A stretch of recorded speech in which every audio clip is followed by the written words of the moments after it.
Bonjour, bonjour, bonsoir. Nzanga ya bino, leki na bino, yaya na bino, mwana, mama, na kombo ya Cosette ya Kiesi. Oyo eza eloko na bino, kingakati. Tokomonisi kingakati. Kingakati. Yango oyo, tongami lelo le 10 décembre 2022. Fin de l'année. You enjoy it. Yango oyo. Eza esika obunga te, na wesebe. Esika obunga te, la simple comme bonjour. Eza na wesebe, na veni Ida, numéro 55. Ozana besoin ya biloko olia. Biloko olia se kona mo besoin. Denga Cosette ya Kiesi. Numéro na mezali 07 4 12 14 10 10. Na anglais 074 12 14 10 10. 074 12 14 10 10. Chez Cosette, Kingakati, Yango. Chez Cosette, Kingakati. On a besoin ya emporter au Béni, numéro angwana. On a besoin ya take away au Béni. 10 minutes, 20 minutes, on ferait un bloc on a. Kingakati, Yango. Olia bien, awa, iratarate, bina file. Nzanda lola pambola bino. Loba mninga sepe na kondo mpe asepela tina oya yo. Oya boya samtina. Oya bana biba bebe.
Bonsoir, fidèles internautes, ça dépend de la Tindika télévision. Chaîne idéale, nous avons vu la cabinet d'actualité dans le temps où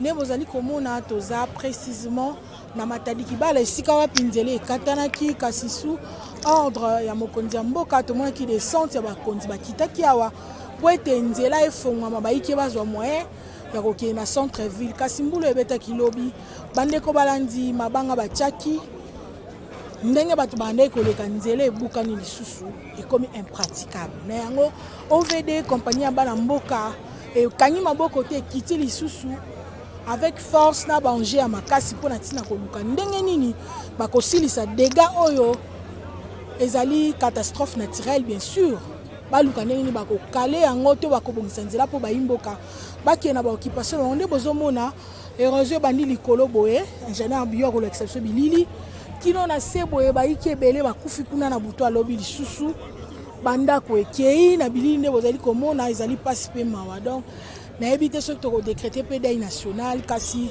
plaisir esalinga ya trop comme idps ezalaka toujours vraiment parti politique accompagnaka baaction tout ya président de la république tomoni bango présent na babashi na bango awa esika baosala misala mpona visibilité toujours ya mokonzi ya mboka misala ebandi deja nde bozomona bamabanga deja babwaki kasi mpasi eza na bayiki ya koleka nzela esenge bamona nanu mpasi boye mpona ntina ete lobi baleka na esengo na yango nazosenga na ingénieur biyumbu avant tozwa bainterview ya bayike batalisi makanisi na bango na basinistre bango moko epuis tozonga mpona kocontinue reportage na biso toleka.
Papa mbote na yo. Mbote mama. Ozolela ndako na yo pe qui est une érosion ko so.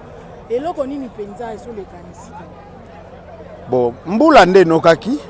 Butu ya lundi pour mardi. Tolali ba 1h du matin, mbula kaka ndenge zalaka bandi ko beta. To sutuka na ba 3h du matin. Mai ebele ezako uta likolo ezokita na se. Ngai nalalaki na lamuki mbala moko na sauver nanu bana na mwasi. Na kanisa kigenda kuna ngai kozala épargner. Mena yako mona mai na pembeni ya ndako ekati deja mbala moko ndako ekwei biloko nyonso ekei.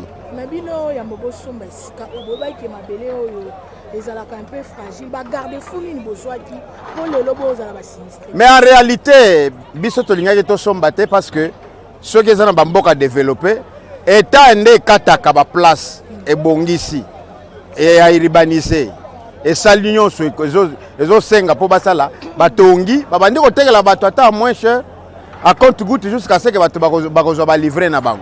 Mais na Congo bato ba se débrouillaka au lieu azala locataire na kati kuna matina ye likolo boye asombi lupangu na ye atongi ndako na ye. Mais siko lelo likame kweli bino ba chef coutumier bakataki ndamu na bazoloba ni ba chef coutumier bakolobelo ko sute bakomona na pe sute tomoni quelques-uns bakosenga makasu banini po basagezele simba ebo oh makasu wana lukuta baoluka mbongo sikoyo olobi na bato nini po yo eza victime ndako kei Dieu merci moi c'est bana bazali message nous lancer na ba nyonso baza kolanda ngai bamona ke bitongela mwanzesa eza pe bien te tokoyi kotonga kaka boye te po na zana lupango te oye ko débrouiller chef coutumier akateli yo otongi yango nezo créer ba problème parce que ba venir pesa te canalisation ya mai eza te yango ne sali mobulu. Voilà, merci papa. Merci Yaya.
Merci.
papa nzele za kobukana tozo souffrir tozo nyokwama batikeli biso mpe mwa nzela ngo moke me po toleka ekomi lisusu kita na leta noko botalela biso likambo oyo oyebi na esika toza awa wapi toza awa na kampema wana na uta matadi awa noko tala vraimen tala moko population tala makolo na ngai tala bakati nga na sandali noko bozula biso solution soki te tokokufa mbote na omona mboka tomoni bino awa place bisala ezosalema olati polo ya sphinx alimete bouti wapi mpe abosala touti na kati ya limete toye awa ensemble avec administrateur Konga Elonga Tudo ya office de route pour tout se rendre compte na badega oyo esalemi puis to compatir avec nos frères les familles papa maman les enfants banoko oyo bakufeli azwi badega na mbula oyo tobeta nsima lobi yo yaki ya banda mwa kala biso tokomi kala mingi tokopesa biso information ni bato bakufi su lelo to ebukani ndenge nini mpo misala esebana donc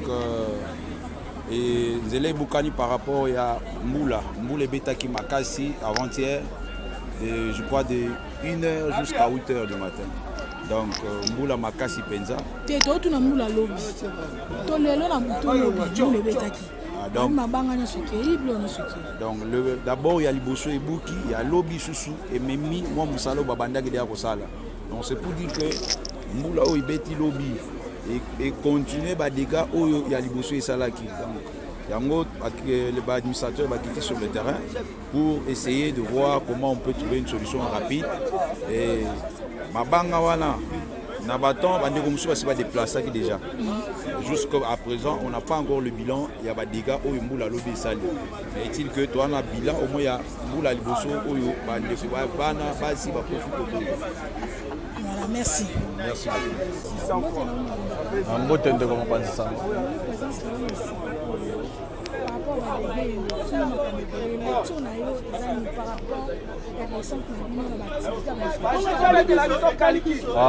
ya liboso na président longo nya mingi na mokonzi ya mboka Félix Antoine Tshisekedi Tshilombo na implication personnelle na ye omoni ba biloko aboye salamaki pe na ba régime eleki omoni keno ba bisika mususu etikala abandonné jusqu'à présent mais tomoni ete mokonzi ya mboka veni na ye aye vraiment na politique mususu o pe bandeko baza ko kumbama na ye na kati ya gouvernement baza ko appliquer yango omoni lelo après 3 jours si je m'abuse pas depuis Rose Salamaki omoni déjà mokonzi ya mboka pesaki aval na ye mokonzi ya mboka a s'impliquaki pour être solution ezwama lelo awa tokitiawa en étant communicateur ya mokonzi ya mboka en étant communicateur ya parti présidentiel UDPS de toye ko mener ba investigation toye ko sala inspection par rapport ya évolution ya musala ndeni musala eza ko évoluer pour oyebi ete na ndenge biso ba mususu bazali na makokite ya kokoma bisika oyo tozali ba message eza ko tambola ya lolenge keno bisika yango eza ko évoluer te ba travaux eza non exécutés nde yango tolingi to rassurer na population ete maloba ya mokonzi ya mboka décision ya gouvernement na implication ya ba oyo nyonso bazali ko kamba mboka omoni keno musala ndenge toza koloba bo eza kokoba donc dans les jours qui viennent au a été circulation et kofongama pe nzela ekozala malamu ndenge eza investigation évolution ça les omoni ba ite ba bi ko nango ba canaliser bien ba okende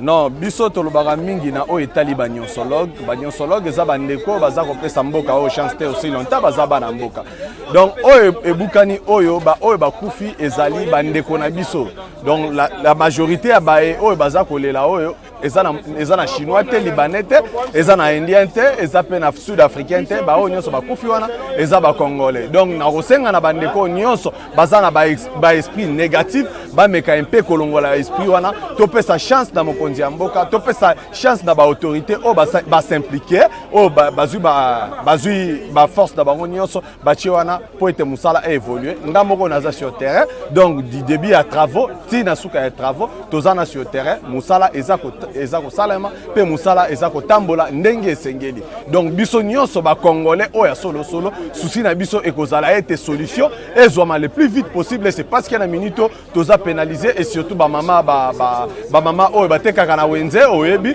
na bino ba mama oyo bokendaka ba wenze na minute komona keno mutu na mutu akotia taxe na ndenge na ye parce que akozwa raison et que nzela eza kosala mate nzela eza malamu te moye bango pe ba exploiter biloko na bango malamu ezalité. Donc yango na sengi toujours na bandeko ba pesa confiance na bakonzi oyo baza kosala musala ba pesa toujours confiance na mokonzi ya mboka tolongola ba esprit négatif po ete Congo ekende liboso tocha biso nyonso maele esika moko pona kobongisa mboka.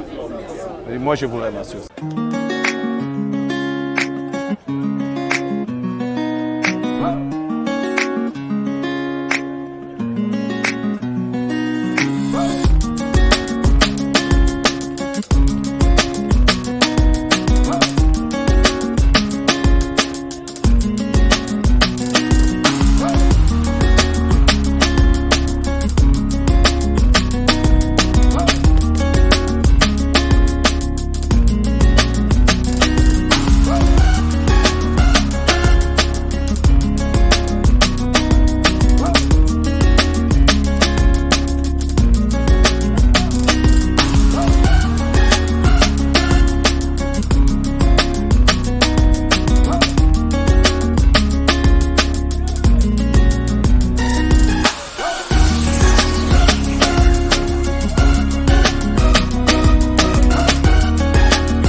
Komona makambo euti kosalama na nzela oyo ya campagne komata Matadi ekoloba nini na route principale numéro 1 oyo eza mawa tro naza conducteur banda lobi tokangama eza bloqué nzela eza te vraiment eza pasi nzela ngo basalaki oyo balekisa mpe mituka mike balesi baremorke nzela ngo epesi mpenza mabe pasi makasi biloko bamama ebebi tozomema na biloko ya bacommerçant na maboko mwa tozwa mbongo na biso kote eza te vraiment pasi makasi sikoyo mutuka bamituka etikali ngambo ya Kinshasa ube na ngambo wana kuna mituka na ngambo ya Bakongo donc biloko bakitisi bakatisi ngambo ya makolo biloko etikali kana kati ezaka na makolo komima na bapuze et puis moye bafuta bino pe ezali bien za te toza vraiment te faire mais okosenga nini na bakonzi ya mboka na makambo oyo babongisa nzela basala effort babongisa nzela po eza route nationale numéro 1 soki ezaka boza mwa pasi eza vraiment pasi makasi basala vraiment fort esila poso esili te bato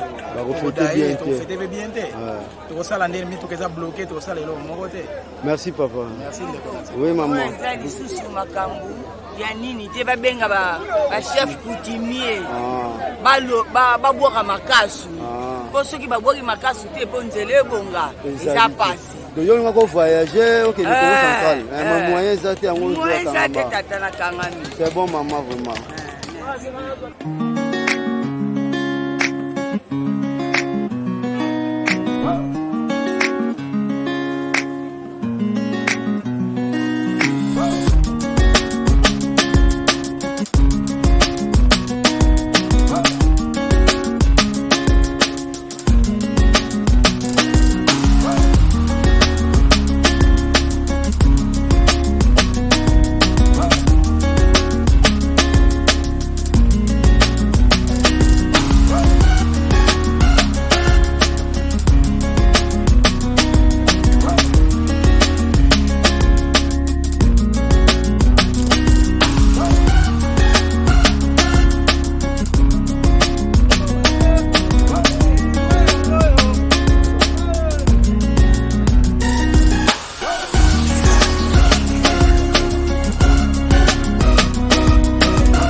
Madame, la première chose à dire, c'est que nous sommes en train de vivre un phénomène exceptionnel lié au dérèglement climatique qui entraîne effectivement qu'il y ait des pluies diluviennes qui s'abattent sur la ville de Kinshasa depuis, comme vous l'avez dit, depuis 2-3 jours. Et ce sont des pluies successives qui ont effectivement un impact. Les quantités d'eau que nous recevons sont totalement anormales, ce qui inévitablement a ralenti les travaux. Nous avons perdu une partie des arrangements qui avaient été effectués et voilà pourquoi aujourd'hui l'Agence congolaise des grands travaux qui suit les travaux vraiment au jour le jour, qui est sur le terrain, nous explique que cette problématique est une situation vraiment exceptionnelle et ce qui s'est passé hier, c'est que avec la pluie torrentielle qui est arrivée, il y a eu un problème d'assainissement, d'évacuation des eaux. Alors qu'ils étaient en train de travailler pour pouvoir rétablir la route, en amont, comme on a pu le voir dans la petite visite que nous venons de faire, on peut le voir que sur le flanc, sur les talus qui sont au-dessus, il y a une quantité d'eau importante qui descend. Alors il faut pouvoir résoudre aussi, en même temps qu'on fait, on fait les enrochements, il faut aussi résoudre le problème d'assainissement de tout l'espace. Donc comment on va évacuer la quantité d'eau. Nous venons de faire un tour avec les structures techniques qui sont sur le terrain. Vous voyez que nous voulons mutualiser les efforts, mettre ensemble toutes les énergies, les intelligences pour qu'on puisse trouver des solutions adéquates pour soulager assez rapidement, très rapidement, le plus vite qu'on peut nos populations. La CGT qui a la gestion de la route est accompagnée aujourd'hui avec l'office de route qui va aussi nous aider à travailler en amont. Donc toutes les énergies sont mises ensemble pour cela. Nous-mêmes, nous faisons des descentes sur le terrain pour nous assurer de la poursuite du rythme soutenu des travaux. Donc dès aujourd'hui, avec les solutions qui nous sont proposées, nous pensons que dès ce soir, aux alentours en début de soirée, nous pourrons déjà rétablir une première bande de circulation ici pour permettre déjà qu'on commence à évacuer petit à petit les véhicules. Nous avons donné des instructions très claires à l'Agence congolaise de travaux d'éviter que les pluies qui sont programmées, parce que la météo nous indique qu'il y aura effectivement d'autres pluies qui vont s'annoncer. Nous avons donné des instructions pour qu'on puisse trouver comment canaliser ces eaux. Ces pluies diluviennes, ces quantités d'eau exceptionnelles, il faut qu'on puisse en amont pouvoir les canaliser, les contenir. Il y aura des travaux qui seront faits, des bassins qui seront créés pour que effectivement la vitesse des eaux, quand elles vont descendre, soit ralentie par ces différentes dispositions qui vont être prises. Donc, nous continuons à être auprès de notre population. Nous avons à cœur de trouver des solutions extrêmement rapides à ce problème qui est posé. Tout le monde est à pied d'œuvre, nos structures sont à pied d'œuvre, le ministère des Infrastructures également. C'est pour ça que vous voyez que nous cessons de descendre ici tous les jours pour nous assurer que les choses évoluent bien. Donc voilà ce que nous pouvons dire. Nous rassurons la population et nous pensons que si Dieu le veut, si Dieu est clément avec nous, nous allons, avait été à l'époque construite, bien qu'elle est en mauvais état aujourd'hui, nous pensons qu'avec une intervention rapide, nous pouvons aussi soulager cette partie en déviant une partie du trafic par cette route-là. Nous avons dépêché pour cela les experts de l'office de route qui sont en train de faire des évaluations au moment où nous vous parlons et des solutions techniques vont être apportées et nous, le gouvernement, nous sommes là derrière justement pour mettre les moyens nécessaires afin que cette voie de déviation puisse également être exploitée. La voie ferrée est également une solution pour, disons, trouver... Et ça phénomène où nous avons planifié pour te quantité à maï, quantité à mboula, en 2-3 jours, et ça quantité peut-être dans mois moko, dans mois mi balé. Yawana et Tindaki, bon on a beau vivre phénomène oyo, tout ça pour vivre les lots. Alors, depuis que le problème est quoi, misale bandaki awa. Je crois que bon on a qui bino moko que lobby avant que mboula mi balé et koya déjà aussi to zongi saki circulation. Ba vidéo ezali ba to mona ki comment hein population sepela ki pote to comment ki mona mituka ikomi koleka awa na isiko nzele bukanaki. malheureusement mbula ekonoka mbula biso makasi ekonoka etindi ke misala nyoso esalamaki nyoso te me parti ya misala ekweya toza obligé kobandela misala to salaki. Alors yango mozo komona lelo to bandele lisusu misala wana pe toza kozongisa lisusu au moins bande moko ona ke lelo aona poko awa tozo koloba bona poko lelo na ba 18h 18h30 bande moko babongisa yango mituka e banda lisusu koleka ndenge zaki koleka lobby. Donc to sengi na batu ya ACGT o bazali awa pe baninga pe ya office de route pe bakopesa mwa loboko place wana to sengi ete que bazwa ba disposition pote lobby soki mula ikoyi lisusu toko na situation o to zete lelo ya koloba lisusu o misala to salaki ekeli su na mai to sengi bango baluka ndenge bakosala assainissement ya parti oyo poto yebi ke tozana période mbula pe bambula makasi yango na basali ba solution ba proposer biso ba solution pe bakosala yango ya koluka ndenge nini awa na likolo po bosa komona pe ba mai eza kouta na bangomba oyo eza likolo awa ba mai eza kouta quantité ya munene eza kouta na bangomba awa to kamata ba koyeba ndenge ni ko canaliser suko mai wana ba tonga ba bassin ba biengo ba bessa ba bassin de rétention oyo ko permettre ya ko recueillir ba mai on a ko éviter que mai ait na puissance makasi etinda et buka ba nzela ndenge toza komona awa. Alors ba proposer biso solution ba ko sala ba bassin awa likolo de manière à ce que to ba ndenge to canaliser mai. Donc misala za ko sala mana ndenge longobani ba ko sala assainissement ceux qui ba maîtriser moins nzela oyo ba ko sala lisusu ba utonga su ba caniveau awa au mai et continuer koleka pour éviter phénomène tout ça komona. Donc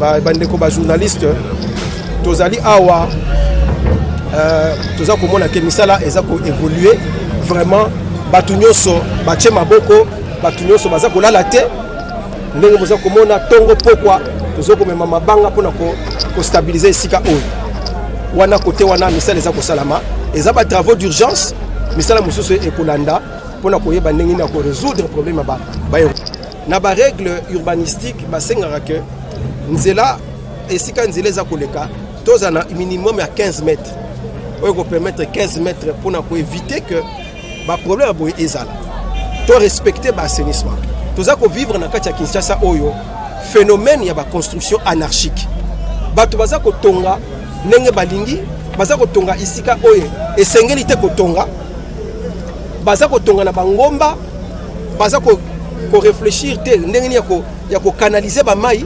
Alors à la fin phénomène nini okomona ba glissement de terrain ba érosion ezali eza ko bemba bandako eza ko boba batu ndenge touti ko vivre ba phénomène il y a 2 jours à na Kinshasa yangwana gouvernement ezui mitindo tolobi bisika nyoso batu batongi esika oyo esengelaki te kotonga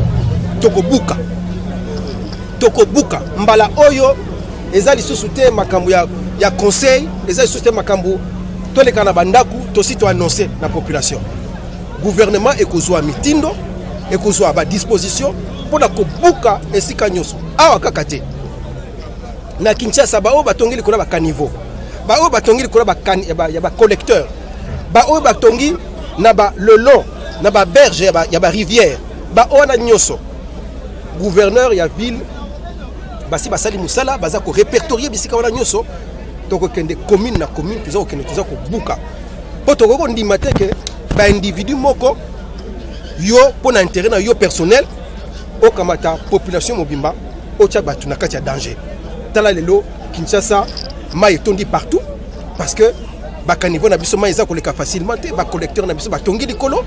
Donc toko continuer bon côté. Il arrive un moment où il faut kamata ba décision, des décisions impopulaires mais des décisions salutaires pour notre population.